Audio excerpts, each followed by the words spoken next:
Shalom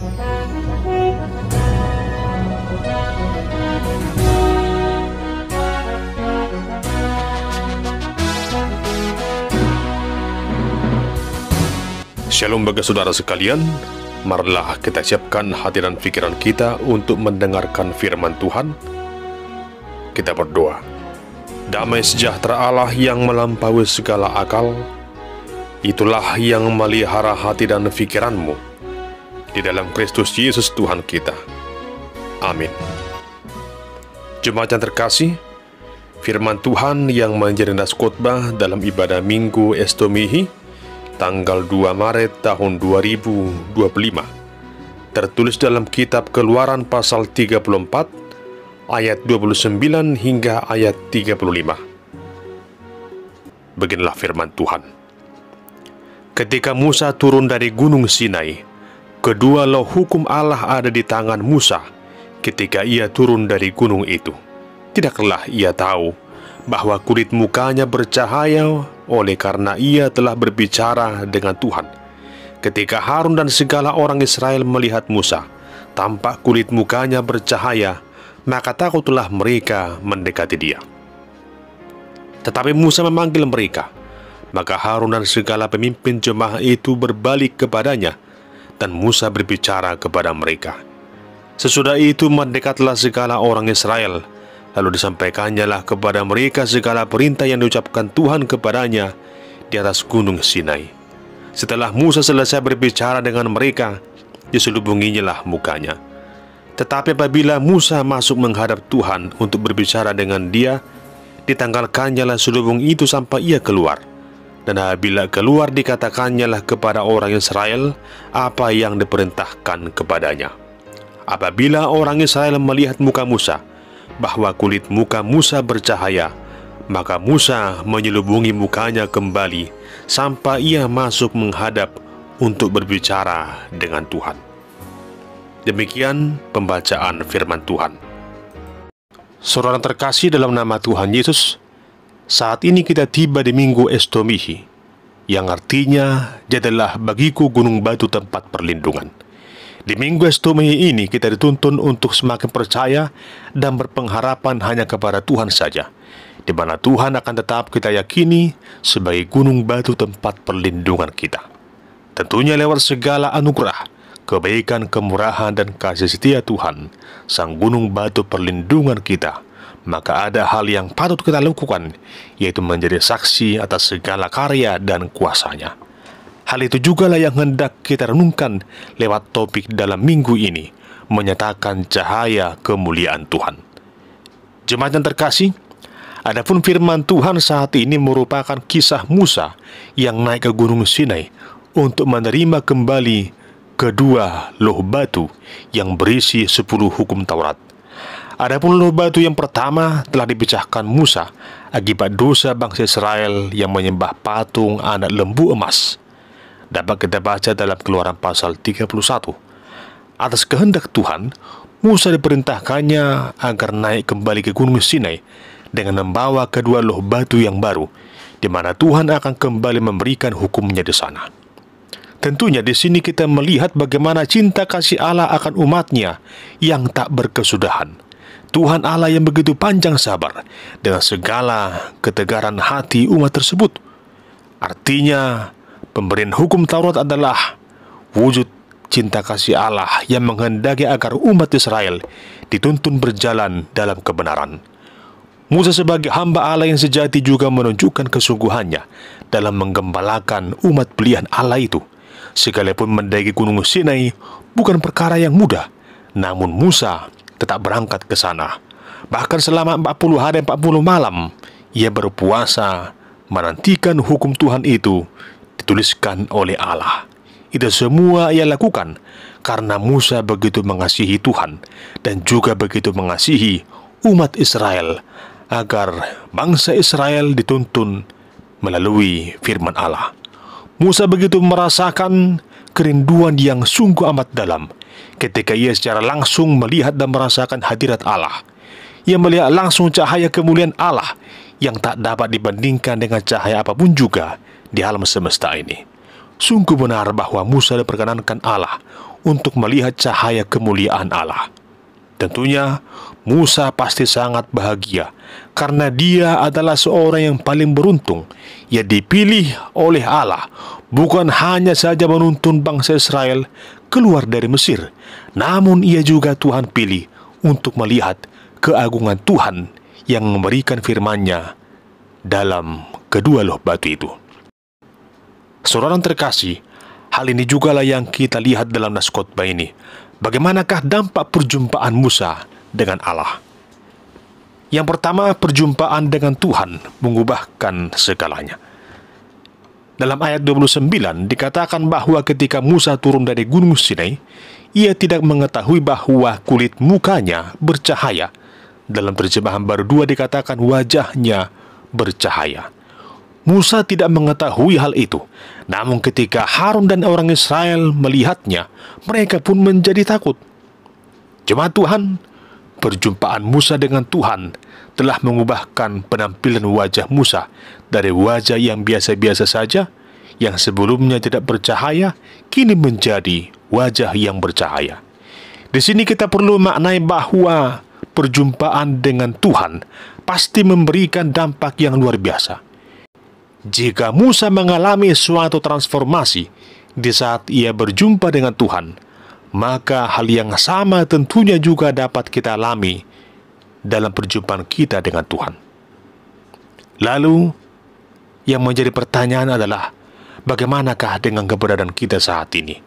Sudahkah perjumpaan kita dengan Tuhan telah mengubahkan segenap penampilan diri kita, karakter kita, dari penampilan yang sebelumnya tidak bercahaya menjadi bercahaya? Jika Musa berjumpa dengan Tuhan dikala ia naik ke gunung Sinai, lalu pada saat ini kita berjumpa dengan Tuhan dengan cara bagaimana? Tentunya perjumpaan kita dengan Tuhan adalah di sepanjang jalan hidup kita, secara khusus lewat ibadah kita, doa dan penyembahan kita. Yang menjadi pertanyaan adalah, apakah perjumpaan kita lewat ibadah, doa, dan penyembahan itu telah membuat hidup kita berubah menjadi bercahaya? Bercahaya di sini bukan berarti wajah kita bersinar seperti Musa, atau wajah kita tiba-tiba berubah menjadi wajah seperti ibu-ibu yang memakai bedak yang super mahal, sehingga wajahnya putih merona mengkilap kinclong bercahaya. Bukan itu maksudnya. Namun adakah cahaya kemuliaan Allah tampak lewat sikap hidup, karakter dan perbuatan kita? Di saat saudara beribadah di gereja, bagaimana perasaanmu? Apakah engkau merasa bahagia? Atau merasa biasa-biasa saja? Atau merasa mulanya biasa-biasa saja, namun lama-lama jadi gelisah setelah mendengarkan nyanyian kur dan khotbah? Ketika saudara pulang dari ibadah di gereja, apakah yang kau bawa pulang? Berkat dan sukacitakah, atau wajah cemberut dan sungut-sungut? Ketika saudara datang beribadah, apakah engkau merasa nyaman, tentram dan teduh, serta semakin terberkati lewat khotbah? Apakah khotbah yang kau dengarkan lewat para hamba Tuhan telah membuat pikiranmu semakin lebih tenang, atau malah semakin kacau? Kalau saudara mengatakan semakin kacau, tentu perlu dikoreksi. Ada sesuatu yang salah dalam sikap hidup beribadah saudara. Apakah persekutuan kita di gereja semakin menambah semangat kita untuk hidup lebih baik, hidup lebih suka mengasihi, suka memberi, dan semakin bersemangat untuk melayani? Tentunya perjumpaan yang sungguh dengan Tuhan hendaknya mengubahkan hidup kita. Jika perubahan itu belum kita rasakan, maka perlu dipertanyakan sikap kita di saat beribadah. Apakah benar-benar terfokus atau hanya formalitas belaka? Jika sebelumnya saudara datang dari rumahmu membawa sejumlah beban pikiran dan membuat wajahmu cemburu seperti jeruk purut, namun di saat saudara berjumpa dengan Tuhan, wajahmu akan semakin bersinar. Yang tadinya datang cemberut, namun ketika pulang akan tersenyum, sebab perjumpaanmu dengan Tuhan memberikanmu semangat dan kekuatan yang baru. Hal inilah yang perlu kita miliki selalu. Perjumpaan dengan Tuhan adalah perjumpaan yang kreatif, perjumpaan yang penuh makna, perjumpaan yang mengubahkan segalanya menjadi lebih baik. Yang kedua, perjumpaan dengan Tuhan memberikan semangat dan kekuatan baru. Jemaat yang terkasih, dikatakan dalam ayat 30 bahwa di saat Harun dan bangsa Israel melihat wajah Musa yang bercahaya, mereka menjadi takut. Tetapi Musa justru meneguhkan mereka agar jangan takut. Adapun rasa takut yang ada pada diri Harun dan juga bangsa Israel adalah karena mereka merasa berdosa dan tidak layak di hadapan Tuhan, tak layak melihat cahaya kemuliaan Tuhan yang mereka lihat di wajah Musa. Namun Musa tidak menolak mereka, apalagi membiarkan mereka dikuasai rasa takutnya. Apa yang dapat kita pahami di sini bahwa cahaya kemuliaan Tuhan serta firman yang disampaikan Musa tidak pernah menghendaki agar bangsa Israel diliputi rasa takut. Namun firman Tuhan dan cahaya kemuliaan Allah memberikan kekuatan, meneduhkan, dan memberikan sukacita. Mungkin selama ini saudara sering merasakan seperti yang dirasakan oleh Harun dan umat Israel, merasa tak layak di hadapan Tuhan karena dosa-dosamu. Namun saudaraku yang dikasihi, ketahuilah bahwa Tuhan tak pernah menolakmu. Justru Tuhan mengasihi saudara. Firman Tuhan mengatakan dalam Mazmur 103 ayat 13, seperti Bapa sayang kepada anak-anaknya, demikian Tuhan sayang kepada orang-orang yang takut akan Dia. Jemaat yang dikasihi Tuhan, dalam hal ini kita juga dapat melihat bahwa apa yang dilakukan Musa adalah gambaran dan tugas tanggung jawab dari gereja terhadap semua orang. Adalah tanggung jawab dari orang-orang percaya, adalah tanggung jawab dari para hamba Tuhan untuk menuntun setiap orang agar datang menyembah Tuhan, mengaku dosa, dan hidup dalam pertobatan. Gereja adalah tempat bersekutu bagi setiap orang untuk semakin mengenal Allah yang Maha Kudus itu. Gereja menjadi tempat di mana firman Allah diberitakan, dan firman itulah yang memberikan tuntunan menuju kehidupan yang benar. Demikian halnya juga di tengah keluarga, bahwa setiap orang tua bertanggung jawab dalam memertakan kebenaran firman Allah bagi anak-anaknya, agar anak-anak tersebut bersemangat dan beroleh kekuatan dalam kehidupannya, agar mereka merasakan kasih sayang dari Allah.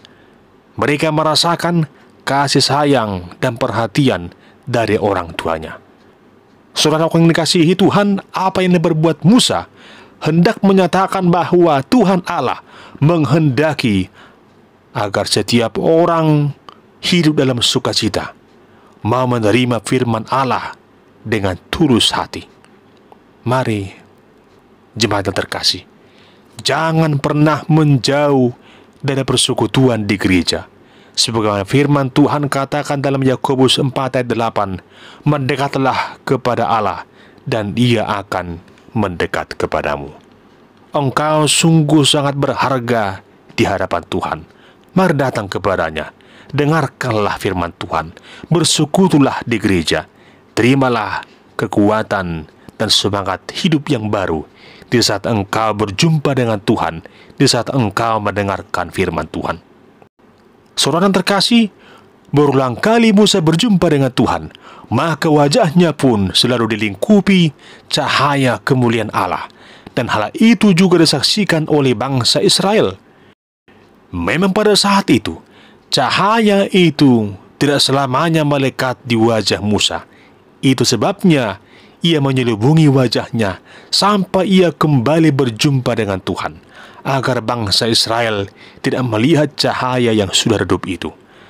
Apa yang kita dapat maknai di sini adalah bahwa cahaya kemuliaan itu sungguh sangat berarti. Cahaya kemuliaan Allah membuat bangsa itu sadar akan dosa-dosanya dan sadar akan betapa agungnya kuasa Allah, sehingga mereka tunduk akan perintah Allah. Hal yang sama juga kita pahami bahwa cahaya kemuliaan Allah juga dinyatakan di dalam diri Tuhan Yesus Kristus yang telah menyelamatkan kita dari dosa dan maut. Di hadapan Kristus, sesungguhnya tidak ada lagi yang menjadi selubung yang membatasi kita untuk menyatakan cahaya kemuliaan Allah. Sungguh benar bahwa cahaya kemuliaan Allah itu adalah Kristus sendiri. Sebagaimana dikatakan dalam Ibrani 1 ayat 3, Ia adalah cahaya kemuliaan Allah dan gambar wujud Allah dan menopang segala yang ada dengan firman-Nya yang penuh kekuasaan. Jemaat yang dikasihi Kristus, firman Tuhan saat ini menuntun kita semua agar dengan sungguh-sungguh menyatakan cahaya kemuliaan Allah dimanapun kita berada. Apakah di tengah keluarga, di lingkungan masyarakat di mana kita tinggal dan bekerja, mari nyatakan cahaya kemuliaan Allah yang penuh kasih itu. Menyatakan cahaya kemuliaan Allah maksudnya adalah dengan menunjukkan keberadaan hidup sebagai orang yang percaya pada Yesus. Cahaya kemuliaan Allah itu dapat kita tunjukkan lewat sikap hidup, perkataan, karakter, dan perbuatan kita yang penuh dengan kasih. Sebagaimana Tuhan Yesus yang sungguh mengasihi kita, demikianlah kita menunjukkan kasih-Nya bagi semua orang. Sama seperti pohon yang dikenal dari buahnya, maka setiap orang percaya akan dikenal dari perbuatannya.